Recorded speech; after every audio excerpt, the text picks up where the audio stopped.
KSW. I will say this: from the time that we saw you, now you're a very big deal.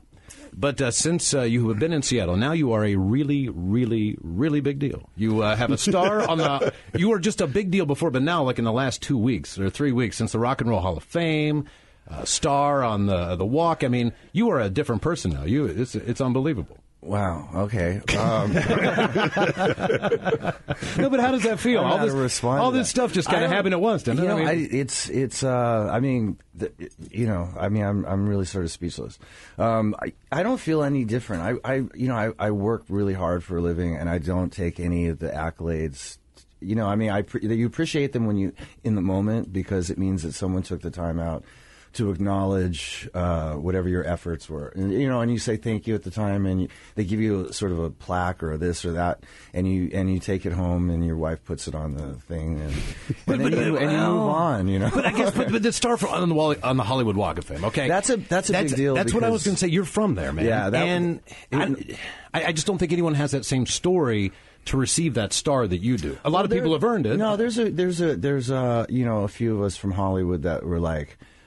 Young kids hanging around on Hollywood Boulevard and sort of learned a lot about life from that neighborhood. Not so much that I know in the music business, but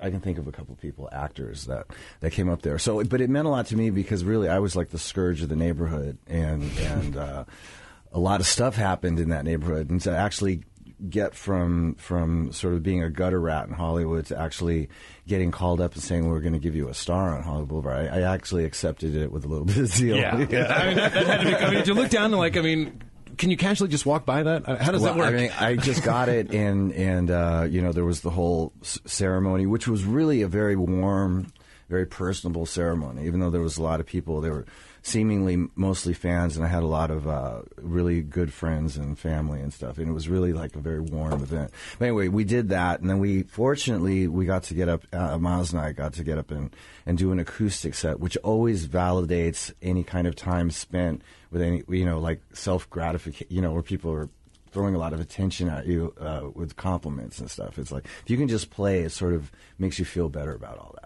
Kind of just brings you back to normal. Yeah, exactly. So we played, and there was an after party. But that's it. I'm going to go back there weeks from now at some point when I'm not on the road, and go in there at like 4 a.m. Who are you beside? Do you know? Well, the Doors are close by, so that's cool. No way. Yeah, the Doors are a few stars away, and then I guess Robert Evans, who was one of the people that spoke on my behalf, his star is just a little ahead of mine. And Charlie Sheen also spoke on your behalf. Charlie, I don't know where his star is, though, but... He doesn't either. Anyway, but it was cool, and it's really, even though I was given the honor because I'm a musician, it's not really a very rock and roll thing. It's more of a Hollywood kind of community. It's a hometown. It's a key to the city is what it is. No, it's not a key to the city. I can't get in anywhere. But how did that end up translating? I mean, like you said, you go there, and this is where you're from, so it's kind of cool. For the equivalent for us is like writing our name in wet cement when the construction crew leaves, But like you got here you are, but like you said, it's not part of the Hollywood thing. How did you think that you ended up getting the opportunity to put your hands there when everyone else is an actor or a film producer? All the rest I of didn't do the hand thing. It's just the star. Just the star. What do you have to do to get the hand thing?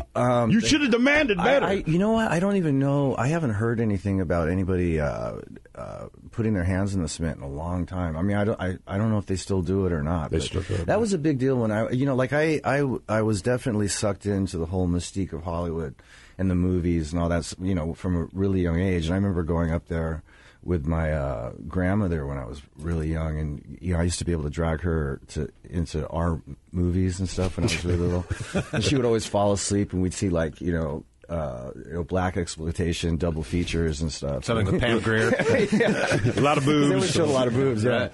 Anyway, but I used to be fascinated with the names on the sidewalk and the prints in the cement and all that kind of stuff. I love that wah-wah effect, too. There's just something about that sound. You know what that sound means? Black people are showing up. I did. I was playing some of that last night. Yeah. I do a little bit of that in Brownstone sometimes. But anyway, so from the time that I moved to Los Angeles when I was 6, I've been all around Hollywood, and we used to ditch school and wander up and down Hollywood, buying weed and now you live. And now you live near those people, I guess. Yeah. all the big time stars.